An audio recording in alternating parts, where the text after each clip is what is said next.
माणिकराव कोकाटे यांना मुंबई उच्च न्यायालयात अटकेला दिलासा मिळाला असला तरी त्यांची शिक्षा मात्र कायम आहे। या संपूर्ण प्रकरणात ज्यांनी याचिका दाखल केली होती त्या अंजली दिघोळे राठोड आणि त्यासोबतच त्यांचे वकील आशुतोष राठोड हे दोघंही आपल्यासोबत आहेत। अंजलीताई, अगदी सुरुवातीपासून तुम्ही हे प्रकरण जे आहे ते प्रकाशझोतात आणलं, याची खूप चर्चा झाली राज्यभर। आज उच्च न्यायालयामध्ये जो काही युक्तिवाद झाला आणि त्याच्यानंतर जो निकाल झाला त्याच्याकडे तुम्ही कसं बघताय? अतिशय समाधान देणारा निर्णय आहे आणि या निर्णयामुळे कुठंतरी एक चांगला पायंडा पडतो आहे। कोणीही काही अयोग्य करणार नाही अशी एक आशा आहे आणि सत्र न्यायालयाचा निर्णय कायम ठेवला गेलेला असल्यामुळे, शिक्षेला कुठलीही स्थगिती नसल्यामुळे आम्ही समाधानी आहोत। कोकाटेंच्या एकूणच या संपूर्ण सुनावणीनंतर आता त्यांच्या आमदारकीबाबत प्रश्न उपस्थित होतात। आपल्याकडनं नेमक्या काय मागणी असणार आहे एकूणच? नाही, या बाबतीत टेक्निकली आमदारकी ही ऑटोमॅटिकली रद्द होते, त्यामुळे त्याच्यामध्ये मागणी करण्याची गरजच नाही आहे। जे काही होणार आहे तो कायदा खूप स्वयंस्पष्ट आहे।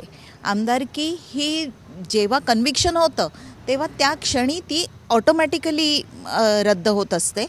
त्याच्यामध्ये कोणी मी किंवा दुसऱ्या कोणी अपेक्षा करणं आणि निर्णय घेणं अशी गोष्टच नाही आहे।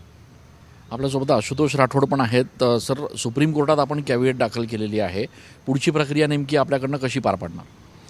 बघा, याच्यात आजचा माननीय उच्च न्यायालयाचा निकाल हा अतिशय स्वयंस्पष्ट आहे आणि याच्यात आता निकालाची प्रमाणित प्रत आम्हाला उद्या मिळून जाईल, परंतु डिजिटली साईन प्रत याच्या आधारे आजच आम्ही माननीय सुप्रीम कोर्टात प्रक्रिया पूर्ण केली आहे तातडीने। आणि आता याच्यात राहिला डिस्क्वालिफिकेशनचा प्रश्न, तर डिस्क्वालिफिकेशन हे 16 डिसेंबर 2025 रोजीच झालेलं आहे आणि त्याच्यावर शिक्कामोर्फत आजच्या निकालाने झालेलं आहे।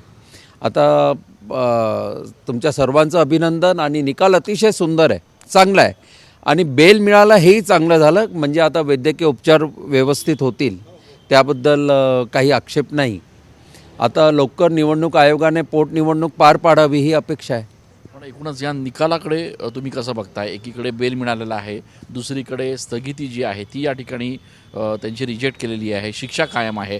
आगामी काळामध्ये याच्या संदर्भात तुम्ही कशी लढाई लढणार आहात? लढाई पूर्ण झालेली आहे।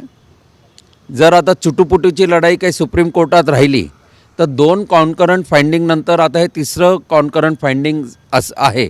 त्याच्यानंतर जर सुप्रीम कोर्टात जर अपील झालंच तर पहिली गोष्ट तर सुप्रीम कोर्टात अपील ॲडमिटच होत नाही। जर ते ॲडमिट झालं यदा कदाचित तर एक निवडक काही पुरावे दाखवायचे ते दाखवले तर ते अपीलही खारिज होईल, याचा मला विश्वास आहे।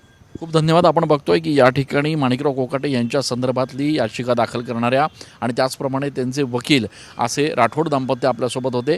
या संपूर्ण निर्णयाचं त्यांनी स्वागत केलेलं आहे, समाधान आहे आणि त्यामुळे जर सुप्रीम कोर्टामध्ये लढाई लढण्याची वेळ आली तर तिथे देखील आम्ही निश्चितपणे लढाई लढू असा त्यांनी विश्वास व्यक्त केला आहे। कॅमेरा पर्सन आकाश येवलेसह मी चंदन पूजाधिकारी, TV9 मराठी।